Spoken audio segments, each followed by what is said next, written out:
Bona nit. Ha mort la reina Elisabet II als 96 anys i després de 70 com a cap d'estat del Regne Unit. Ha mort acompanyada dels seus fills i alguns nets a Balmoral, a Escòcia, on va fer la seva última aparició pública aquesta setmana. Comença ara la successió de la reina més emblemàtica, la titular de la corona britànica, que regna també en 15 països més de la Commonwealth. Del moment en què la reina Elisabet II ha mort aquesta tarda, el seu fill Carles s'ha convertit en el rei Carles III i la seva esposa Camilla en reina consort. Tenen previst tornar a Londres demà, després de passar la nit a Balmoral al costat de la seva família. Farem un desplegament en profunditat d'aquesta notícia, però avui gran anunci del Banc Central Europeu. Contundent pujada dels tipus d'interès i n'hi haurà més. És la pujada més forta des que hi ha l'euro. La seva presidenta, Christine Lagarde, admet que va haver una frenada econòmica i demana als estats que actuïn per rebaixar el preu de l'energia. I mentrestant, l'exèrcit d'Ucraïna assegura que ha recuperat poblacions prop de Kharkiv, mentre Estats Units refermen les seves ajudes. Per la seva banda, Rússia ha intensificat els atacs al sud i al nord-oest d'Ucraïna amb almenys 7 civils morts.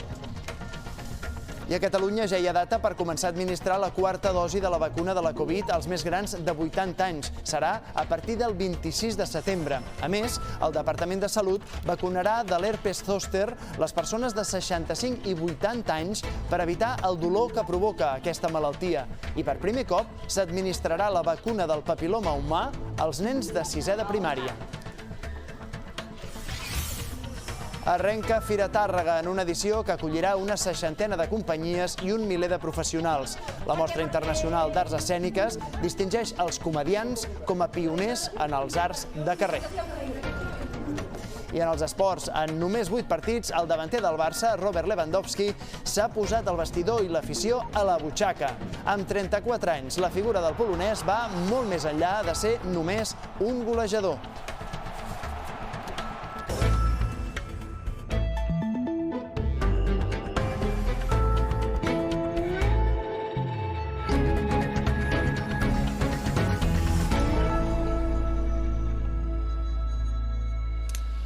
The BBC is interrupting its normal programmes to bring you an important announcement. This is BBC News from London. Buckingham Palace has announced the death of Her Majesty Queen Elizabeth II.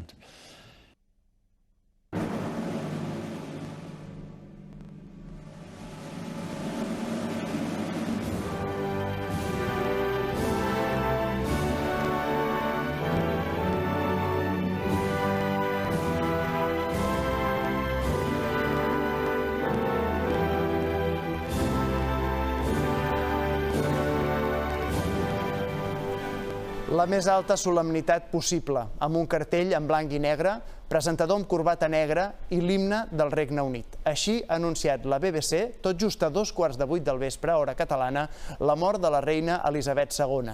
Segons un breu comunicat del Palau de Buckingham, ha mort aquesta tarda al castell de Balmoral, en pau i acompanyada de la majoria de membres de la seva família. En aquests moments, al Palau de Buckingham, milers de persones estan assistint al que és un homenatge espontani, portant flors, missatges, diferents moments també de tensió en el que hem vist en les últimes 2 hores, però especialment ara, encara gent, quan és de nit ja a Londres, que vol retre d'aquesta manera el seu particular homenatge a la seva reina. Des del migdia, que s'havia conegut la informació que els metges de la reina estaven fent un seguiment constant de la seva salut i fins al desenllaç fatal, Coia Ballester, que ja es veia venir.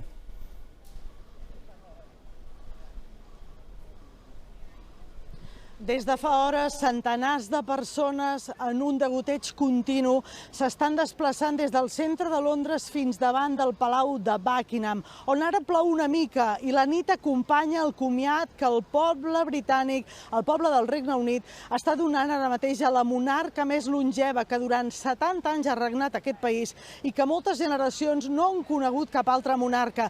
Una dona que no volia ser reina i que ha acabat marcant una etapa molt important d'aquest aquests 70 anys del regnat. La reina Elisabet II representa aquell antic imperi que tant enyora el Regne Unit, que tant enyoren els britànics. Ella era la cap d'estat de molts països, la cap d'estat de la Commonwealth, la figura que representava tot el que l'imperi britànic volia ser i que amb el pas dels anys, amb el pas del seu regnat, ha deixat de ser. Han estat 70 anys de regnat amb discreció que han acabat avui de forma sobtada. Aquí ningú s'esperava un desenllaç tan ràpid. A 2:15 del migdia, hora catalana, arribava el primer comunicat de Buckingham Palace, la primera advertència, dient que els metges estaven preocupats per la salut de la reina. Fins aquí els ciutadans del Regne Unit ho han pogut pair, però després s'han accelerat els moviments. La família reial britànica s'ha desplaçat ràpidament a Balmoral, al castell de Balmoral, a Escòcia. És un desplaçament molt difícil, s'hi ha d'anar amb avió i després per carretera, i tot s'ha fet molt ràpid. I aquí s'ha començat a intuir que el moment era greu. Fins i tot s'ha fletat un avió de la Força Aèria Britànica per portar 7 membres de la família. El primer que ha arribat a Balmoral ha estat el seu fill i aleshores hereu, ara rei, Carles, que l'ha acompanyat com la resta de la família fins a l'últim moment.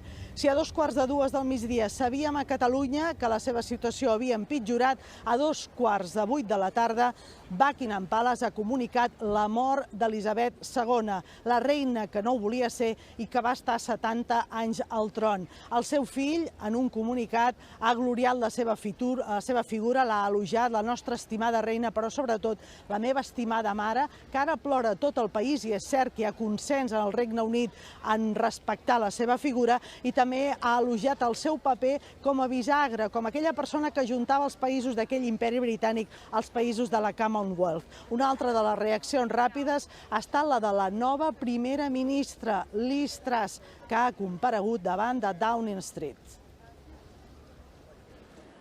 We are all devastated by the news that we have just heard from Balmoral. The death of Her Majesty the Queen is a huge shock to the nation and to the world. Queen Elizabeth II was the rock on which modern Britain was built. Our country has grown and flourished under her reign. Britain is the great country it is today because of her. It is a day of great loss, but Queen Elizabeth II leaves a great legacy. Today the crown passes, as it has done for more than 1,000 years, to our new monarch, our new head of state, His Majesty, King Charles III. With the King's family, we mourn the loss of his mother, and as we mourn, we must come together as a people to support him. Des d'avui mateix, doncs, s'inicien ja els actes multitudinaris, es preveuen, de comiat que s'allargaran a més durant dies. Sílvia Eres.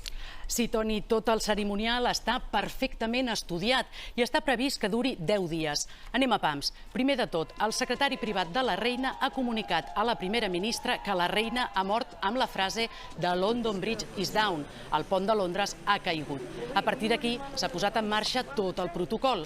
La notícia s'ha comunicat als 15 països on la reina era cap d'estat i a tots els de la Commonwealth, abans de fer-la pública. El Palau de Buckingham ha anunciat la notícia al país a través d'un comunicat i s'ha declarat el dol oficial. S'ha suspès tota l'activitat parlamentària a Londres, Escòcia, Gal·les i Irlanda del Nord. El dia de la mort de la reina és el dia D i a partir d'aquí fins al funeral serà el dia D+1, el dia D+2 i així successivament. Demà serà proclamat oficialment com a nou rei Carles III. Després, el cos d'Elisabet II serà traslladat a Londres en el tren reial. S'anomena l'Operació Unicorn. El nou monarca començarà una gira de dol per tot el Regne Unit i el fèretre de la reina serà exposat a Westminster. Durant 3 dies, 23 hores cada dia, perquè s'espera que centenars de milers de persones li vulguin retre homenatge. Finalment, el 10è dia hi haurà el funeral d'estat a l'abadia de Westminster i la reina serà enterrada al castell de Windsor, al costat del seu pare. Un protocol perfectament detallat des de fa temps, perquè no oblidem que la reina tenia 96 anys. Era la degana de tots els monarques, 70 anys al tron. A principis de juny va celebrar el jubileu de platí. Només Lluís XIV de França va superar en 2 anys el rècord d'un regnat tan llarg. No va néixer per ser reina, però l'abdicació del seu oncle a favor del seu pare va canviar el curs de la seva vida. Eduard VIII ho va deixar tot per poder casar-se amb Wallis Simpson, divorciada, plebea i nord-americana. Tot un escàndol a l'època. Ella, amb només 25 anys, va haver d'assumir el pes de la corona amb un marit, el duc d'Edimburg, a qui el paper de consort li va caure a contracor, però que la va saber acompanyar fins a la seva mort a punt de fer els 100 anys pel Regne Unit i la Commonwealth, llavors de 32 països. Elisabet II sempre ha posat el deure al davant de tot, amb una rigidesa més pròpia d'una altra època, com quan no va assistir al casament civil del seu fill Carles amb Camilla Parker Bowles, perquè l'Església d'Anglaterra no veia de bon ull la unió de dos divorciats, i ella n'era la màxima representant. Una plàcida existència fins a la dècada dels 90. Primer, el famós Annus Horribilis, al 92. Annus Horribilis. El divorci o separació dels seus 3 fills grans, l'incendi al castell de Windsor i després la mort de Diana, l'ensopegada més greu de tot el seu mandat. La reina no va saber estar a l'altura de les circumstàncies. Aïllada al castell de Balmoral, no va entendre la reacció del seu poble. Va necessitar els millors assessors d'imatge per adaptar-se als nous temps i acceptar petites modernitzacions dins dels seus esquemes victorians. Petites, però.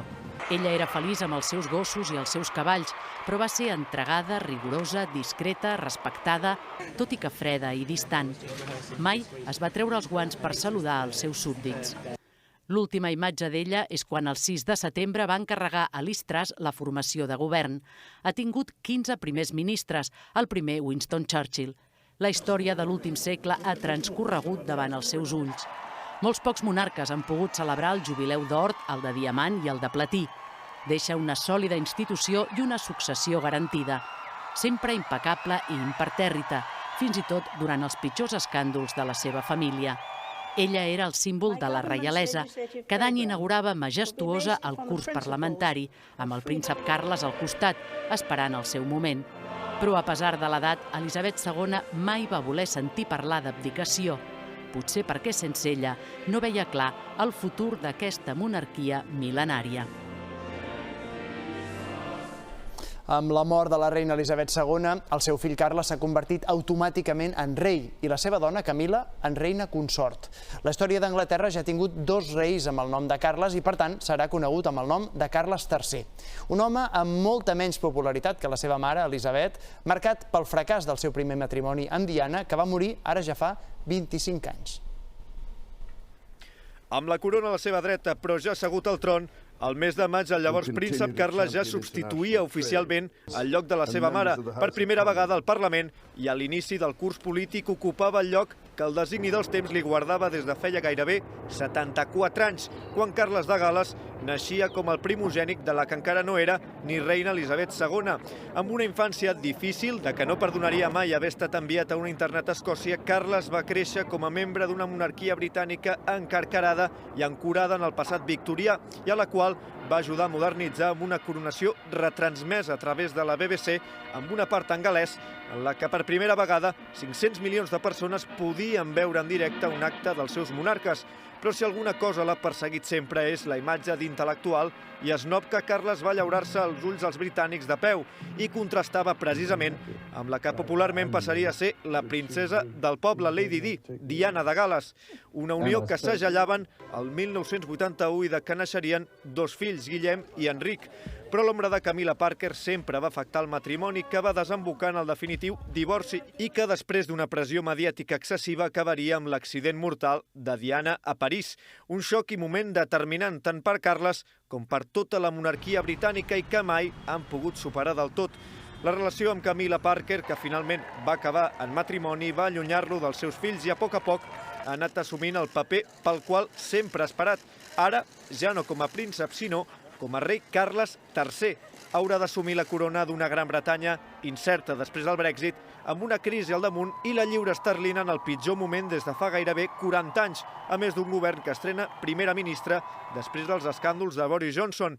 Haurà de quedar enrere la multitud de cartes que enviava mitjans i polítics opinant sobre molts temes, perquè ara té una missió: garantir la neutralitat de la corona. Perdre de vista això, com tenia clar la seva mare, podria tenir conseqüències no només per a la corona, sinó també per tot el país. Ara el nou rei és Carles, el que semblava etern príncep de Gal·les. Era el primer en la línia de successió, però tant és un pas lògic i previst com a la vegada potser també impopular. Carles ha tingut problemes de popularitat i d'acceptació per part dels britànics. Tornem a Londres. Coia.